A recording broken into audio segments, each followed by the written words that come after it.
Mari punya iman, mari punya integritas seperti Sadrak, Mesak, dan Abednego. Kehidupan ini tidak selalu akan menawarkan kita hal yang enak-enak, yang mudah saja. Shalom, damai di hati Bapak Ibu Saudara, senang sekali akhirnya di tahun yang baru, tahun 2025 ini kami kembali boleh dapat mengupload video ini, dan tentunya ketika kami tahu bahwa Bapak Ibu Saudara menerima video ini, maka kita semua sedang ada dalam berkat Tuhan.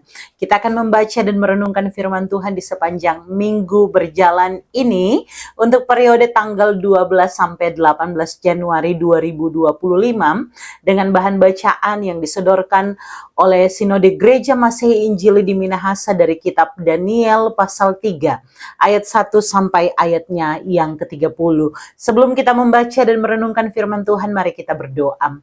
Bapa, di dalam nama Tuhan Yesus, Engkaulah sumber hikmat dan pengetahuan. Tidak ada alasan bagi kami untuk memegahkan diri, sebab apa yang kami punya berasal daripada Tuhan. Maka waktu ke depan ketika kami dapat merenungkan firman, kami percaya ada di dalam kendali Tuhan. Berikan hikmat, berikan kemampuan, sehingga sungguh-sungguh kehendak-Mu yang jadi, firman-Mu diberitakan, kami menerimanya, dan kami dimampukan untuk melakukannya dalam ketaatan kepada Tuhan. Terima kasih Bapa di sorga. Ampuni kasihani kami dan layakanlah setiap kami, hamba-Mu di tempat ini, semua pendengar dimanapun berada, sehingga sungguh kebenaran firman-Mu mengubahkan kehidupan kami. Dalam nama Tuhan Yesus, firman kehidupan, kami berdoa. Amin. Ya, Bapak Ibu Saudara yang dikasihi dan diberkati oleh Tuhan, sekali lagi di sepanjang minggu berjalan ini kita membaca dalam kitab Daniel pasal 3 ayat 1 sampai ayatnya yang ke-30. Saya akan bacakan beberapa ayat yang saya pilihkan. Tentu harapannya Bapak Ibu Saudara di rumah dapat membaca keseluruhan ayat ini agar supaya konteks bacaan dapat dipahami secara menyeluruh. Mari kita baca. Saya pilihkan Daniel pasal 3. Saya pilihkan baca ayat 16 sampai 18. Begini firman Tuhan menurut Alkitab terjemahan baru 2 yang saya pakai. Sadrak, Mesak, dan Abednego menjawab Raja Nebukadnezar, "Tidak ada gunanya kami memberi jawab kepada tuanku dalam hal ini." Ayat 17, "Jika Allah kami yang kami puja sanggup melepaskan kami, Ia akan melepaskan kami dari perapian yang menyala-nyala itu dan dari tanganmu, ya Raja." Ayat 18, "Tetapi seandainya tidak, hendaklah tuanku mengetahui, ya Raja, bahwa kami tidak akan memuja dewa tuanku dan tidak akan menyembah patung emas yang tuanku dirikan itu." Ya Bapak Ibu Saudara, sangat menarik ya kalau membaca bagian ini. Mungkin seberapa dari kita dari sejak sekolah minggu, cerita ini cerita yang cukup viral, apalagi kepada kita semua orang percaya, karena membaca cerita baik Daniel, baik Sadrak, Mesak maupun Abednego, kita tidak akan lepas dari sebuah pengantar. Ketika di Daniel pasal 1, kita tahu bahwa dari orang-orang buangan dipilihlah orang-orang yang dirasa punya badan yang bagus, pengetahuan yang bagus. Nah, Daniel, Sadrak, dan Mesak, Abednego ini adalah 4 di antara sekian banyak yang dipilih, dan kemudian dari mereka ini raja mengetahui rasa-rasanya tidak ada yang sebijaksana, punya pengetahuan seperti mereka. Bahkan dikatakan kalau kita lihat contohnya di Daniel pasal 1 ayat 19, di sini dapat dijelaskan, di sini kita dapatkan ayat 19 dan 20 dari pasal 1 bahwa dari mereka berempat raja menemukan kebijaksanaan, pengertian, dan itu didapatinya bahwa itu 10 kali lebih cerdas daripada semua ahli ilmu gaib dan semua tukang jampi di seluruh kerajaan Nebukadnezar.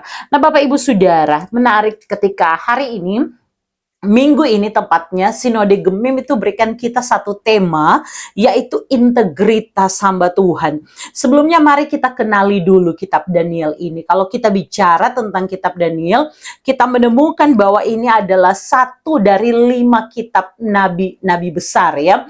Ketika dari Yesaya sampai Daniel itu masuk dalam golongan nabi-nabi besar. Bukan karena badan, bukan karena postur tubuh, tetapi karena salah satu halnya adalah memang kitab ini gemuk dalam isi, menjadi satu sumber yang gemuk dalam isi dan penjelasan.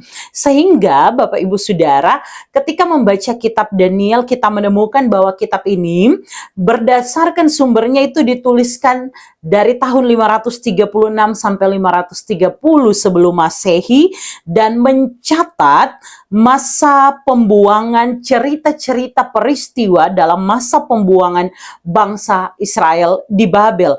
Nama Daniel sendiri berarti Allah adalah hakimku, dan ini mencerminkan kesetiaan dari seorang tokoh yang menjadi nama kitab juga, yaitu Daniel. Sehingga sekali kita melihat ya, Daniel ini ada di antara bangsa yang tidak mengenal Allah. Tetapi sekalipun demikian, Daniel maupun ketiga sahabatnya, Sadrak, Mesak, dan Abednego, ini menjadi orang-orang yang dapat diteladani dalam iman yang tidak tergoyahkan dalam kondisi dan situasi apapun. Ya, Bapak Ibu Saudara, kalau kita baca kitab Daniel ada 12 pasal di sana. Pasal 1 sampai pasal 6 ini membicarakan kehidupan dari Daniel dan sahabat-sahabatnya saat mereka ada di Babel.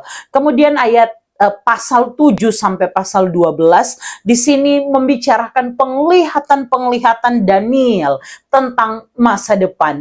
Dan menarik sekali ya kalau kita baca keseluruhan dari kitab Daniel ini. Nah, Bapak Ibu Saudara, mari kita lihat dalam konteks bacaan kita, yaitu Daniel pasal 3 ayat 1 sampai ayat yang ke-30. Saya bagikan dalam beberapa pokok pikiran.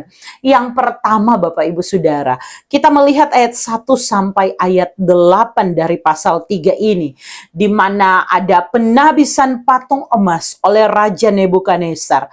Bahkan dia ikutkan dengan sebuah perintah yang tidak boleh dilanggar untuk dapat menyembah patung tersebut. Nebukadnezar membuat patung emas besar sebagai lambang kekuasaannya. Dia memerintahkan agar semua orang dalam kerajaannya dapat menyembah patung itu, karena patung itu sekali lagi melambangkan megahnya, besarnya kekuasaan sang raja.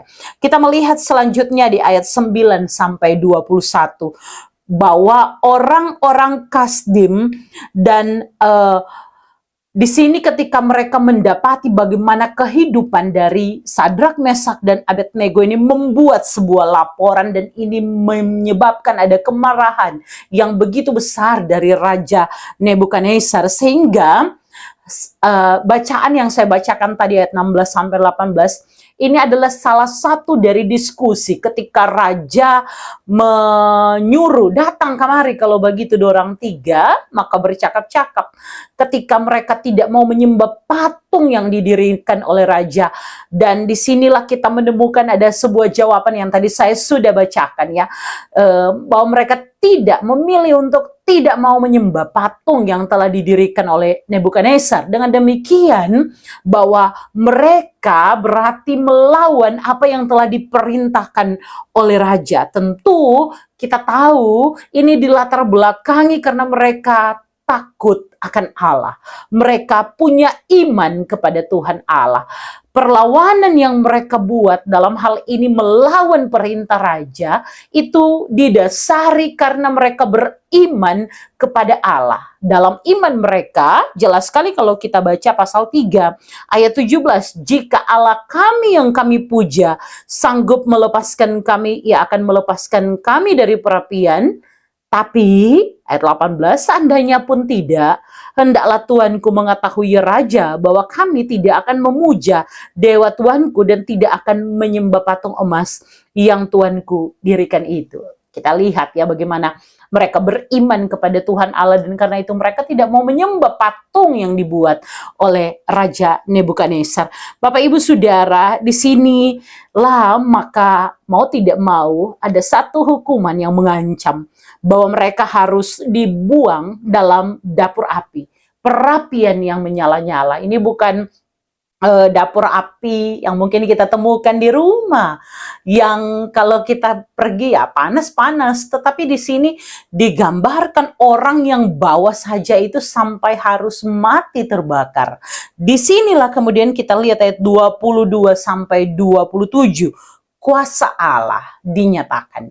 Kuasa Allah yang tidak terbatas membebaskan, menyelamatkan Sadrak, Mesak, dan Abednego. Sehingga berdasarkan iman mereka, Allah yang melepaskan mereka, ini kemudian menjadi satu kesaksian. Bukan hanya kepada raja, kepada para pemimpin dalam kerajaan pada waktu itu, tetapi juga kepada seluruh orang, semua orang yang ada dalam kerajaan Raja Nebukadnezar. Bapak Ibu Saudara yang dikasihi dan diberkati oleh Tuhan, kita menemukan di ayat 22 sampai 27, ketika dicampakkan dalam perapian yang menyala-nyala, ketiga orang ini, Sadrak, Mesak, dan Abednego, mereka terlindung dari api yang menghanguskan. Mereka tidak terbakar seperti algojo yang mengangkat mereka, mengantarkan mereka. Mereka tidak hangus sedikit pun. Bahkan terlihat ada sosok keempat seperti anak dewa dalam api yang juga disaksikan, ada saksi matanya, ya, bahwa betul loh, kok ada seperti 4 orang yang berjalan, ya, ceritanya sangat jelas. Maka ayat 28 sampai 30 menunjukkan kepada kita, Nebukadnezar melihat hal itu, dan Nebukadnezar dia memuji Allah. Dia mengeluarkan satu perintah baru ketika melihat keajaiban yang terjadi. Dia memerintahkan agar hanya Tuhan yang disembah oleh Sadrak, Mesak, dan Abednego yang boleh dipuji. Maka bukan cuma membuat perintah baru agar semua orang yang semula ini menyembah patung tuangan yang didirikan, yang kemudian harus melihat kepada Allah yang disembah Sadrak, Mesak, dan Abednego, tetapi juga kita menemukan di sini, iya, kalau kita lihat ayat 28 ya, di sini menyembah ilah manapun kecuali Allah mereka, menunjuk kepada 3 orang ini, Sadrak, Mesak, Abednego, dan selanjutnya ayat 30, raja memberikan kedudukan tinggi kepada Sadrak, Mesak, dan Abednego di wilayah Babel. Ya Bapak Ibu Saudara yang dikasihi dan diberkati oleh Tuhan Yesus, apa pesan dari bacaan Alkitab kita di sepanjang minggu berjalan ini? Iman yang dimiliki oleh Sadrak, Mesak, dan Abednego adalah iman yang teguh. Dan ini membuktikan kepada kita, beriman dengan teguh kepada Tuhan Allah tidak akan pernah kecewa. Iman kepada Tuhan Allah tidak akan sia-sia, tidak akan mengecewakan. Menghadapi berbagai ancaman sekalipun, kematian sekalipun, api yang menghanguskan sekalipun, orang benar yang punya prinsip, yang punya integritas, yang beriman, percaya seperti apa yang diperkatakannya, dia akan melihat bagaimana Allah menolong dan melindungi. Disinilah kita melihat juga Allah yang disembah oleh Sadrak, Mesak, dan Abednego tidak dapat dikalahkan oleh ilah-ilah lain. Dia Allah satu-satunya yang hanya boleh kita sembah. Dia Allah yang memberi keselamatan. Dia Allah yang melindungi kita. Bahkan di dalam pertolongan dan perlindungannya, sehelai rambut pun tidak akan jatuh di luar dari kehendaknya. Dialah yang membuat baik orang rendah, orang tinggi, rakyat di kerajaan Babel, tapi juga Raja Nebukadnezar memuji dan mengakui tidak ada Allah seperti dia. Ya Bapak Ibu Saudara, minggu ini ada satu tema, integritas hamba Tuhan Apa pentingnya kalau kita bicara integritas? Dari sekolah minggu, masuk ke SMP, remaja, saya mendengar the man of integrity itu adalah Tuhan Yesus. Dia adalah Tuhan kita yang bicaranya sesuai dengan apa yang ada di hatinya. Yang perbuatannya sesuai dengan apa yang diperkatakannya. Dia berkata ya di atas ya, tidak di atas tidak. Kebenaran itu ada di dalam dia.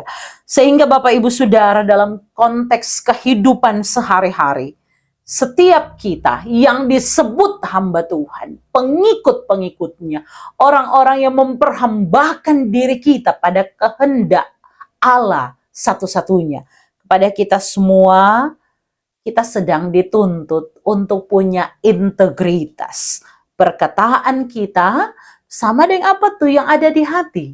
Perbuatan kita sama dengan apa yang orang dah bilang. Punya integritas, punya prinsip, dan ini menjadi nilai yang sama antara perkataan, perbuatan. Apapun yang kita buat, mau mengambil keputusan, ini tidak akan melanggar nilai prinsip yang kita pegang. Teladannya Sadrak, Mesak, dan Abednego dalam konteks bacaan kita. Mereka menjadi contoh pemimpin, contoh hamba-hamba Tuhan yang mengandalkan Tuhan, yang menaruh percaya kepada Tuhan. Mereka tidak hanya sampai di mulut mengaku beriman pada Tuhan, tapi wujudkan itu apapun tantangan, resiko, dan juga pergumulan yang mereka hadapi. Ini diperhadapkan dengan perapian yang menyala-nyala, it means kematian. Bukan hal yang mudah, tetapi mereka mau menantang, mengambil resiko itu kalau Tuhan mau. Jika Tuhan berkehendak, maka kami percaya kami diselamatkan. Kalaupun Tuhan tidak menyelamatkan kami, maka bukanlah menjadi alasan untuk mundur dari pengakuan iman. Mereka tetap tidak akan menyembah patung yang dibuat oleh Nebukadnezar. Maka Bapak Ibu Saudara, dari bacaan kita, Daniel pasal 3 ini, kita melihat, pertama, integritas itu bicara kesetiaan kepada Tuhan Allah.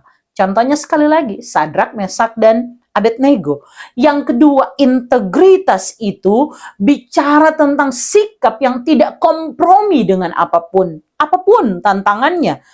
Maka iman akan tetap berdiri teguh. Iman akan tetap menjadi pegangan yang tidak dapat digagalkan, dihancurkan, ditawar oleh apapun. Tidak akan kompromi apapun. Ya, dan yang terakhir, integritas membawa dampak pula, bukan hanya kepada kita, tetapi juga kepada orang lain. Maka Bapak Ibu Saudara, sebagai hamba-hamba Tuhan, baik yang melayani full time, tapi juga kita yang memberi diri untuk dapat taat kepada kehendak Dia Sang Tuhan yang kita sembah dan muliakan. Mari punya iman, mari punya integritas seperti Sadrak, Mesak, dan Abednego. Kehidupan ini tidak selalu akan menawarkan kita hal yang enak-enak, yang mudah saja. Akan ada masanya kita diperhadapkan dengan cobaan, ujian yang membuat mungkin saja iman kita goyah. Tapi jangan sampai kita yang mengaku percaya, kita harus wujudkan dalam tindakan, itu harus lahir ketika kita mengambil keputusan-keputusan. Dan itulah yang dinamakan dengan integritas. Integritas kita sebagai hamba-hamba Tuhan akan teruji dalam berbagai hal. Ada ketidaknyamanan, ada tekanan, ada ujian, ada pergumulan. Tapi bagaimanapun, kita harus tetap beriman kepada Dia, Allah yang hidup, Allah yang luar biasa, Allah yang menolong, melindungi, memperlengkapi, dan tetap menyatakan kasih setianya dalam kehidupan kita. Bapak Ibu Saudara, mari kita lihat 3 pertanyaan untuk didiskusikan. Saya akan bahas ini secara cepat karena dari awal tadi Bapak Ibu sudah bisa menemukan ya apa jawaban dari pertanyaan-pertanyaan ini. Pertama, Apa yang saudara pahami tentang integritas hamba Tuhan berdasarkan Daniel 3 ayat 1 sampai 30. Bapak Ibu Saudara, integritas sekali lagi berbicara tentang kesetiaan. Hamba Tuhan menunjuk kepada kita semua, sehingga bicara tentang kesetiaan kepada Tuhan oleh kita hamba-hamba Tuhan, itu harus diwujud nyatakan selaras, sama antara isi hati, perkataan, dan perbuatan atau tindakan kita. Dan ini harus tetap sama ketika dalam kehidupan yang nyaman maupun berhadapan dengan ketidaknyamanan. Ketika hidup kita adem-adem saja, tapi juga ketika kita menghadapi pergumulan dan tantangan. Seperti Sadrak, Mesak, dan Abednego, integritas berarti berdiri teguh pada prinsip kita, yaitu prinsip iman percaya kepada Yesus Kristus dan tidak kompromi terhadap hal-hal yang bertentangan dengan firman Tuhan. Allah tidak menghendaki sebagai Allah yang kudus. Dia tidak mau ada umatnya yang menyembah Allah lain. Seperti yang dikatakannya, jangan ada padamu Allah lain di hadapanku. Ketika mengetahui hal itu, apapun resikonya, kita harus dengan berani berkata tidak, karena kita tahu hanya kepada Dia sajalah kita beribadah, kita menyembah. Sehingga sekali lagi, integritas hamba Tuhan harus diwujudkan apapun tantangan, pergumulan, dan resiko yang mungkin ada di hadapan kita. Yang kedua, mengapa pemimpin atau orang percaya sulit memiliki integritas dalam kehidupannya? Jelaskan alasannya dan apa solusinya, Bapak Ibu Saudara. Manusia ini mudah sekali silau dengan yang namanya popularitas, kekuasaan, materi, hal-hal yang bagi kita ini mungkin kalau cuma perkataan gampang untuk bilang orang jangan sampai tergiur dengan jabatan, dengan harta, dengan kekuasaan. Tetapi apakah demikian? Hanya waktu yang bisa menguji hal tersebut. Belum jadi pemimpin, orang bisa saja buat janji-janji. Orang yang kenalkan janji-janji kampanye. Tetapi ketika sudah jadi pemimpin, tidak semudah itu. Ketika kita diperhadapkan dalam kesulitan ekonomi, kemudian diperhadapkan dengan suap, bisa saja kita jatuh. Sehingga Bapak Ibu Saudara, mengapa orang sulit untuk punya integritas? Dia beriman kepada Kristus, dia mengakui percaya bahwa Allah melindunginya. Tetapi ketika dalam masalah, maka ditawarkan sesuatu yang instan, yang mudah, yang enak, yang menguntungkan jabatan dan popularitas, bisa saja jatuh. Alasannya bagi saya satu, ya. Bapak Ibu Saudara bisa renungkan dan pikirkan, tapi bagi saya satu. Karena kita ini belum puas, belum selesai dengan diri sendiri. Kita masih mengejar apa yang ditawarkan dunia, jabatan, popularitas, uang, dan kita tidak puas dengan apa yang kita punya. Sehingga ini akan menjadi satu-satunya penyebab bagi saya untuk bisa jatuh.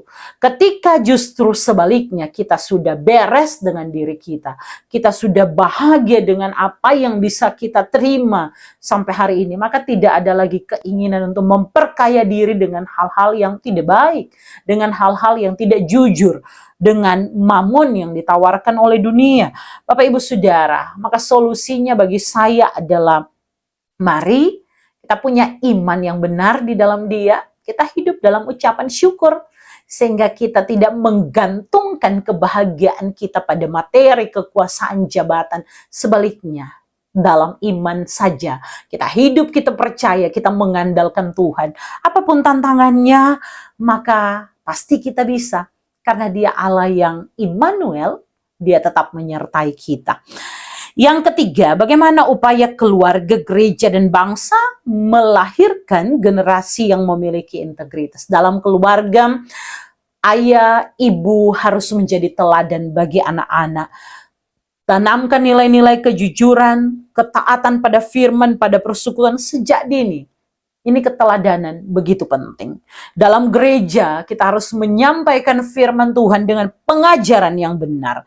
Sehingga melalui pengajaran firman, keteladanan para pemimpin-pemimpin di dalam gereja, para pelayan khusus di dalam gereja, tapi juga bagaimana kita memprioritaskan ini awal tahun, mari orang fokuskan agar ada program-program pembinaan warga gereja, perbanyak seminar, pelatihan, sambil terus gumuli doakan agar anggota gereja kita, jemaat yang kita layani, punya integritas di dalam Tuhan. Sehingga sebisa mungkin orang tidak dengar.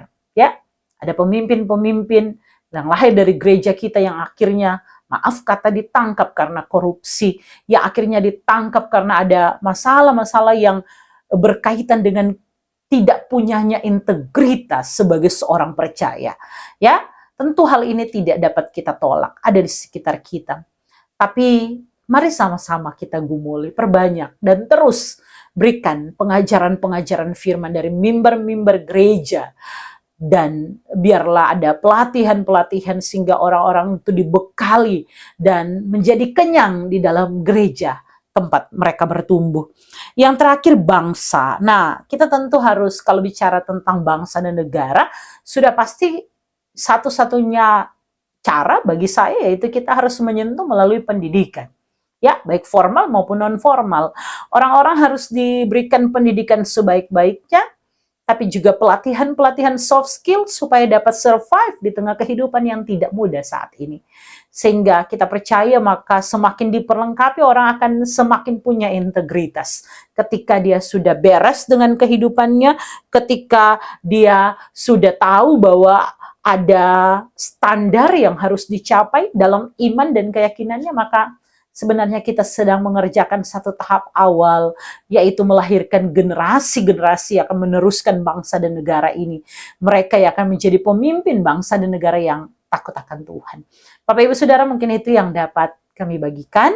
Terima kasih banyak sudah mengikuti kami. Kami sangat berharap agar supaya apa yang kami diskusikan ini akan membekali Bapak Ibu Saudara dalam PA-PA di tempat Bapak Ibu Saudara. Mari kita berdoa. Tuhan Bapa yang baik, terima kasih. Karena ketika Engkau berfirman, Engkaulah firman kehidupan yang memberi teladan lebih dulu kepada kami. Kami tidak hanya sekedar membaca dari Alkitab apa yang Engkau perkatakan, tetapi juga kami boleh melihat dengan jelas perbuatan-perbuatan kasih-Mu. Terima kasih Tuhan. Keteladanan ini seharusnya menjadi dasar bagi kami. Punya iman percaya yang teguh di hadapan Engkau Tuhan. Terima kasih Bapa di sorga. Terus setiap hal baik yang Engkau buat, ajar kami setia mengandalkan Engkau. Kami menyadari tidak mudah hari-hari ini. Dunia menawarkan begitu banyak hal. Tapi satu hal yang pasti, kami punya Tuhan yang tidak pernah sekalipun mengecewakan kami, meninggalkan kami. Maka kami minta anugerah belas kasihan-Mu Tuhan. Tolonglah kami, khususnya setiap pendengar. Biar tahun 2025 ini kami boleh melihat hal-hal besar yang Tuhan nyatakan dalam kehidupan kami. Dan biarlah Tuhan, apapun yang kami temui, kami tidak akan pernah mengingkari penyertaan Tuhan, iman kami kepada Tuhan. Kami tidak akan pernah melupakan janji-Mu dalam kehidupan kami. Sebaliknya, hidup kami makin teguh dalam iman percaya kepada-Mu. Tuhan tolong kedua hamba-Mu, Eki Tuti, dalam pelayanan melalui media ini, biar kami juga tetap konsisten memberkati setiap pendengar, sebagaimana apa yang Tuhan taruhkan untuk kami sampaikan. Tuhan, setiap pendengar, kalau ada yang punya pergumulan masalah, kami berdoa dalam nama Tuhan Yesus. Hiburkan, kuatkan, jaga, lindungi, berkati. Supaya kehidupan yang memuliakan Engkau itu yang kami tunjukkan dan lakukan. Terpuji nama-Mu Bapa di sorga, ini doa kami, demi Kristus Yesus Tuhan kami berdoa. Amin. Akhirnya Bapak Ibu Saudara, sampai jumpa. Terima kasih sudah mengikuti di channel kami. Biar video ini terus dibagikan untuk menjadi berkat kepada semakin banyak orang lagi. Sampai jumpa, Tuhan Yesus memberkati. Shalom dan damai di hati.